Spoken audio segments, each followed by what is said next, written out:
Talagang literal na surprise yung nangyaring pagtitipon-tipon dito ng mga kababayan natin po sa EDSA. Nagulantang ang lahat, no? Dami, grabe.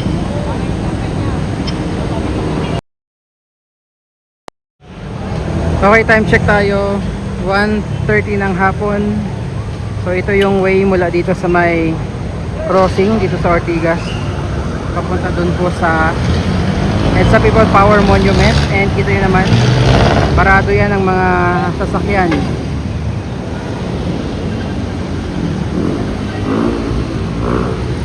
Ayan o,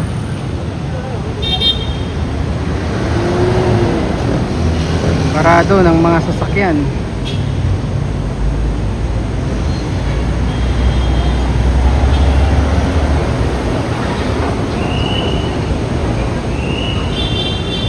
Pero kanina nang pagdaan natin bago magtanghali po, no, kahit dito sa taas ng flyover, ang dami ring mga bus na nakapark.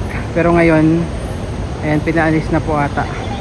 Pero dito sa baba, grabe po ng puno.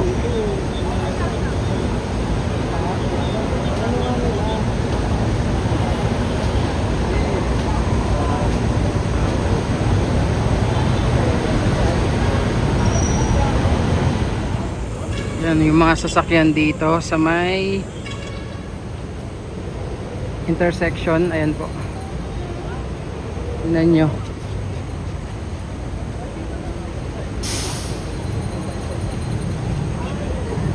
Ayan, dito sa kabila maluwag yung mga papunta ng Pasig. Tapos ayan yung mga kababayan natin, oh, mga naglalakad. Yung iba kasi malayo yung pinagparkingan ng kanilang mga sasakyan po. Ayan, mga naglalakad papunta yan dun sa EDSA People Power Monument. Kanina yung sa taas, puno rin yan ng mga bus. Itong pinaka flyover dito, pero pinaalis na po ata, no? Doon na lang sa may bandang dulo yung meron pang mga naka-standby ngayon ng mga bus po. Tapos yung ating mga kapulisan, ayan, napakadami rin pong naka-deploy ng mga kapulisan ngayon dito sa EDSA, no, sa bahaging ito ng EDSA. Ayan, grabe. Talagang literal na surprise yung nangyaring pagtitipon-tipon dito ng mga kababayan natin po sa EDSA. Nagulantang ang lahat, no? Dami, grabe.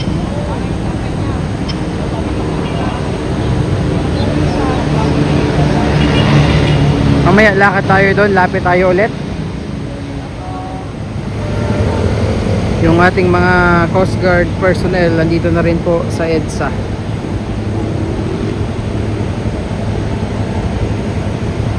Yan, mga service vehicle ng LTO andito na rin.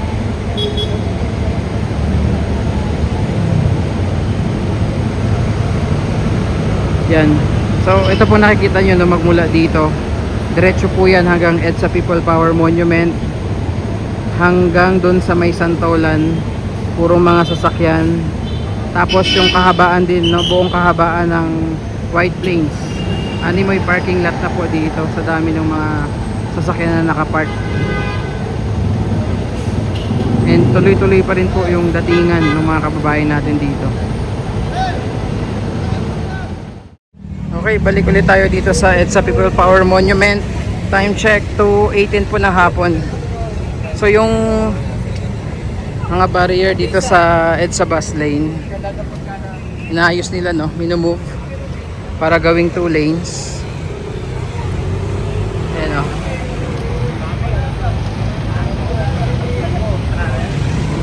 So tuloy-tuloy yung paglilipat nila ng barrier. Ayan, silip ko lang sa inyo. Ayan, para maging 2 lanes yung bus lane.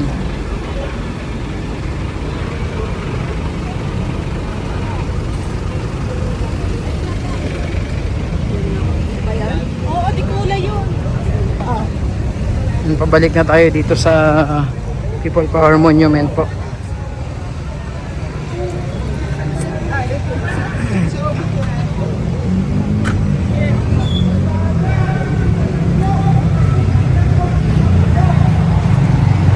Grabe, parang mahabang parking lot na yung mula doon sa Ortigas intersection sa EDSA Shrine papunta dito.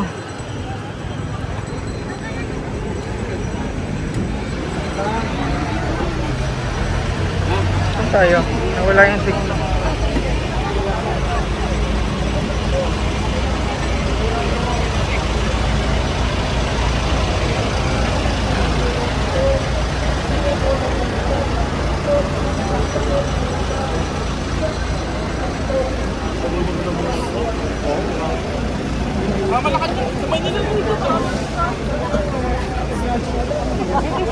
Yan, dito na tayo. Kanina, wala namang pakinabang eh. Nag-aano lang eh. Nagsasabi ng ipatay nila.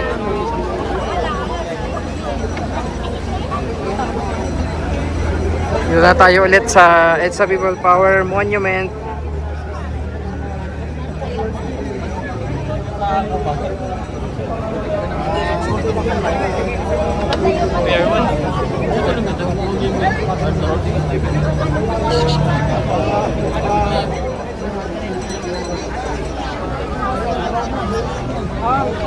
Diretso lang tayo dito.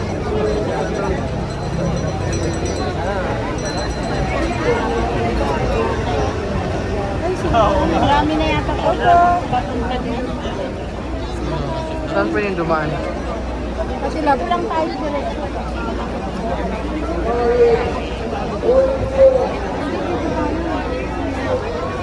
Yan ako pinaanan mo.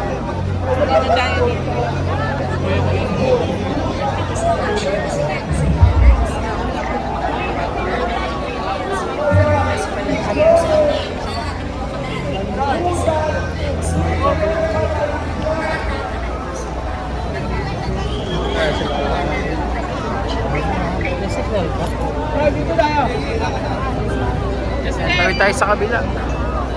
Sa may mga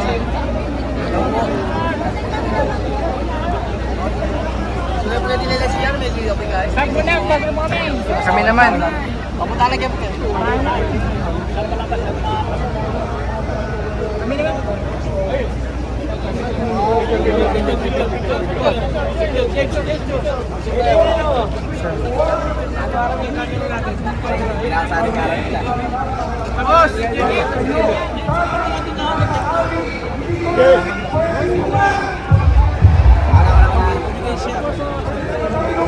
Don't bend the law.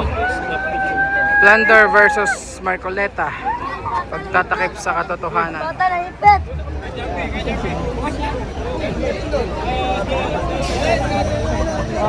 Okay. Pasok. Kami naman. Ito pinakamalaking ano kasi sayang natin.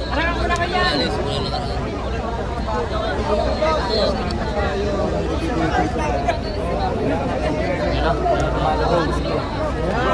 Oh, kami naman. Bigay na ba?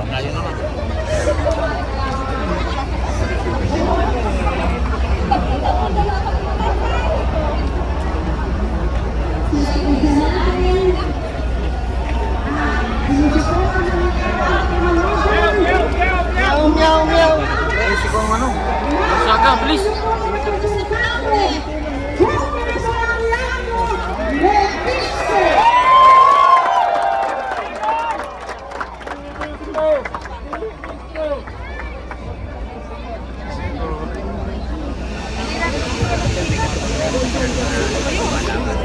Wala bang stick? Ako po, kanyang lahat. Magandang hapon po sa lahat ng mga Batanggenyo. Baka may magtatanong kung bakit ang isang kasalukuyang kongresista ay nasa rally.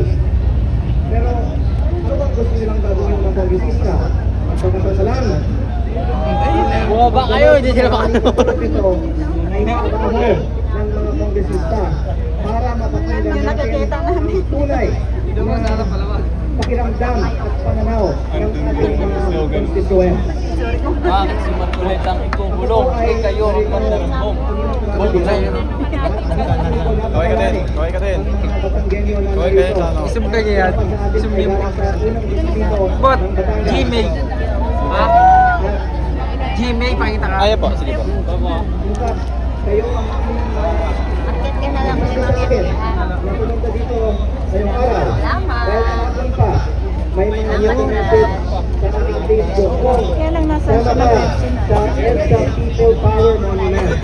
Kaya salamat sa inyong indikasyon. Pero para hindi sabihin na tayo ay ginali lang na walang solusyon. Nais kong pakita sa sambayanan na tayo dito ay may mga solusyon. And in fact, tayo ay narito ay isa tayo sa panawagan ni Senator Dante Marcoleta na ipagpatuloy ang flood control investigation. Sinasabi na wala tayong ebidensya. Pero lahat nga ng ebidensya ay nakita ni Senator Dante Marcoleta at ang ibang mga tumestigo sa mga ginanap na Blue Ribbon Committee hearings. Ang iba ay pinalabas sa tulong ng ating mga kaibigan na narito ngayon.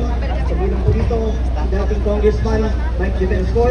Palakpakan po natin ang ating birthday celebrant. Birthday, Mike.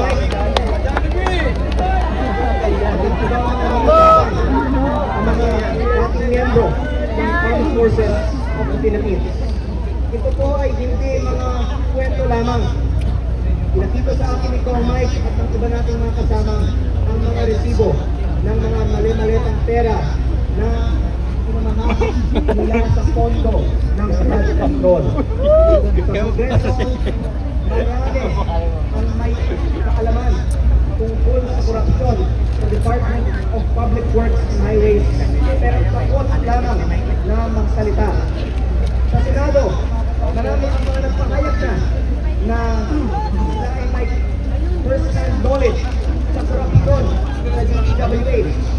Ngunit, kahit napakarami na ang mga lumabas na ebidensya sa tungkol sa korupsyon sa DPWH, inutol ang mga na-schedule na flood control hearings ng Blue Ribbon Committee ni Senator Dante Marcoleta.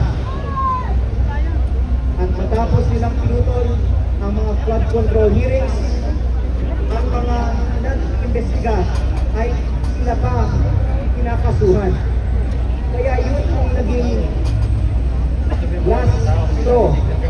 Kaya marami sa atin ay narito ngayon. Ngunit, narito din po tayo ngayon para sa napakaraming ibang mga problema ng ating bansa. Nalalabas ngayon sa media na itong rally ay para lamang sa ilan tungkol sa ibang mga issue. Pero maging po hindi po sa ngayon ang karamihan sa atin dito. Dahil napakarami ang mga problema sa ating bansa, napakarami din ang ebidensya ng korupsyon sa lahat ng mga probinsya sa ating bansa. Ngunit basta lang pinutol ang flood control investigation. Kaya para sa mga nagsasabi na tayo ay walang ebidensya at tapos na ang panahon ng flood control at umuot na tayo sa ibang mga bagay, tayo ay Walang mag-move-on. sa tulong po ni Senator Marcoleta na ituloy ang hearings sa Senado at nagpapaindin ako ngayong araw ng resolusyon para simulan muli ang mga investigasyon tungkol sa flood control sa Kongreso. Tama.